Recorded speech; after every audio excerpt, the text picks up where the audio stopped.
All right, what I want to talk to you about today is I want to reflect on last year's relationship with your kids and how you can improve this year with your kids. First of all, I want to start off with my name is Chris. I live in Texas and I'm a single dad. And what I have is called extended custody, which is basically I see my kids the first, third, and fifth of each month. And I see them from Thursday to Monday morning. And then I see them about 30 days during the summer, as well as I still continue on with the first, third, and fifth of each week from Thursday to Monday. And this channel is really to help people, it's help single men become better dads and help improve to get them to the next level to be the best fathers that they can. Now, as far as women and stuff, women are more than welcome to welcome, and other people are more than welcome to welcome this channel, but it's generally focused around how fathers can become better fathers.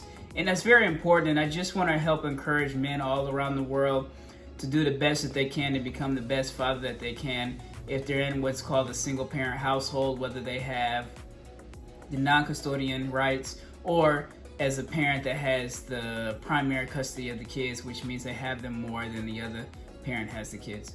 All right, so let's get started. No further ado, let's start with reflect on last year's relationship with your kids.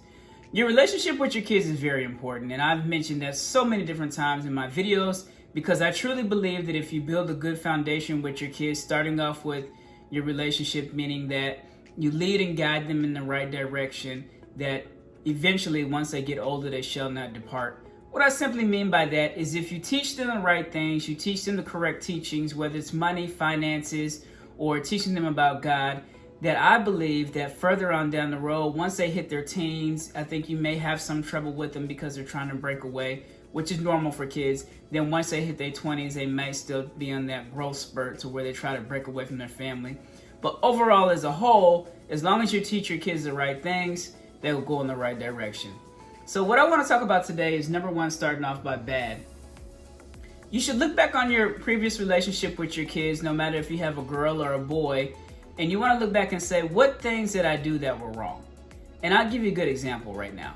I was talking to my son earlier last year, latter part of last year, and we were talking, and one of the things I told him was, hey, if you ever plan on getting married, make sure you marry somebody where the woman's parents are married.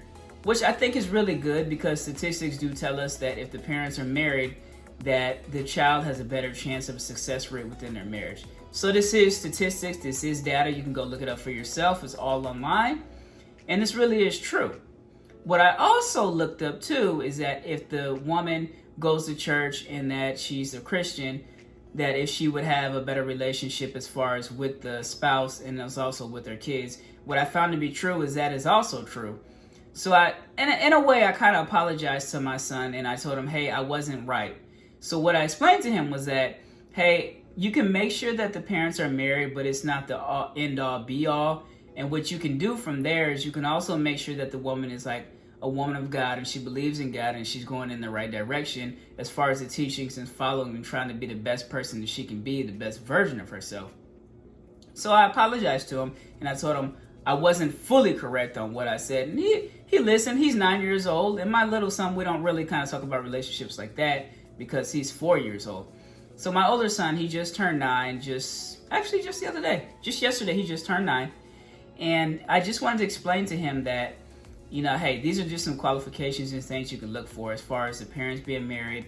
If they come from a single parent household like him, I told him, hey, it is what it is. You try to do the best job that you can. That doesn't mean that the woman is a bad person. Just look at it like, hey, she may have some different things that she has to deal with. Maybe she doesn't. But I want to try to give you the best opportunity you can. That way you can be more successful in life.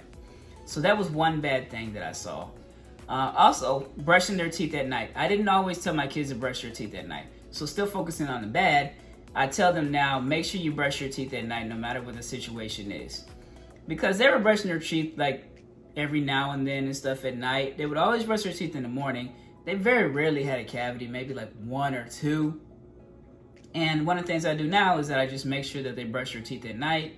And I don't even have soda in my house. It's strictly juice and water. That's it. That's the way I operate in my house. And I only drink sodas when I go out to eat. So that was another bad thing, different things that I just corrected. And even when we go out, my kids drink like juice or lemonade. That's just the way I see things. And I know some of y'all are thinking, but the juice has a lot of sugar in it. It does, but sometimes it can be a little bit less sugar than it is in the sodas. Because as a kid, I drank sodas kind of like every now and then as a kid growing up. So I try to make sure that, I just lead and guide them in the right direction. So let's focus on number 2, the good things. What good things did you teach your kids as far as last year, and how did you help the relationship that you have with your kids? And I can give you a couple examples of what I did.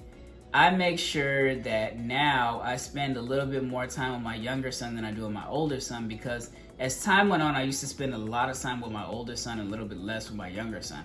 But as my younger son has gotten older, I hug him more, I kiss him more, I tell him that I care about him more and stuff like that. And a lot of times what I see happening now, he wants to spend even more time with me and more time with his brother, because I just didn't want him to feel left out. Because a lot of times I'm always talking to his brother, and I wouldn't say I always, but I ignore the younger one. And it's just not beneficial. I just believe that I should treat them equally, and that's just something that I had to work on. So that's a good thing, is showing him that, hey, I'm trying to start in the right direction in order to bring in 2023, in order so this way I can help to be a better parent. Another good thing that I do is I make sure now that I try to limit their screen time as far as playing video games and watching TV. So I kind of limited it back, and now I'm like, okay, you got to be maybe an hour or something like that, and that's it. So what I did is I limit their time watching the tablets, notebooks, TVs, different things like that, to make sure their eyes are okay. Another thing I started too was I also started working on my son's handwriting. That's another thing I worked on towards like the beginning of the year, and then going into like the end of it, still working on it now, just doing things more consistently. So I focus on my older son and help him with his handwriting, and I make sure that he's able to write his letters correctly.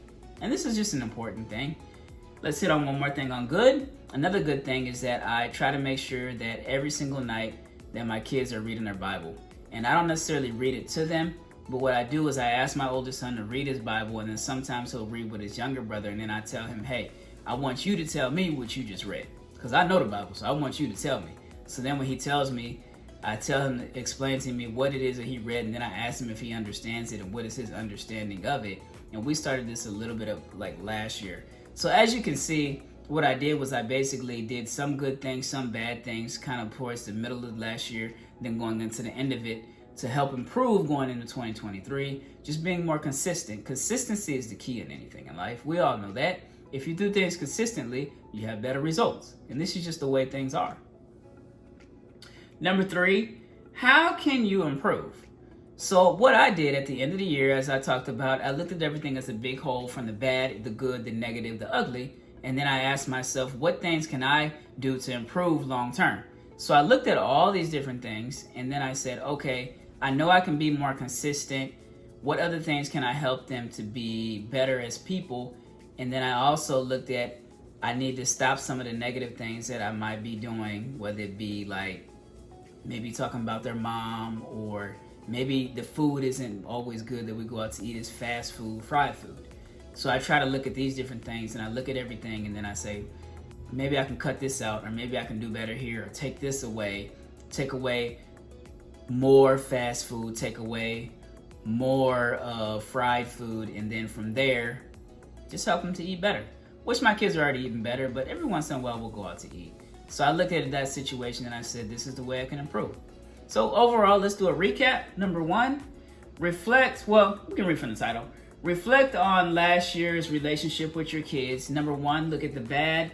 Number 2, look at the good. And then number 3, how can you help improve?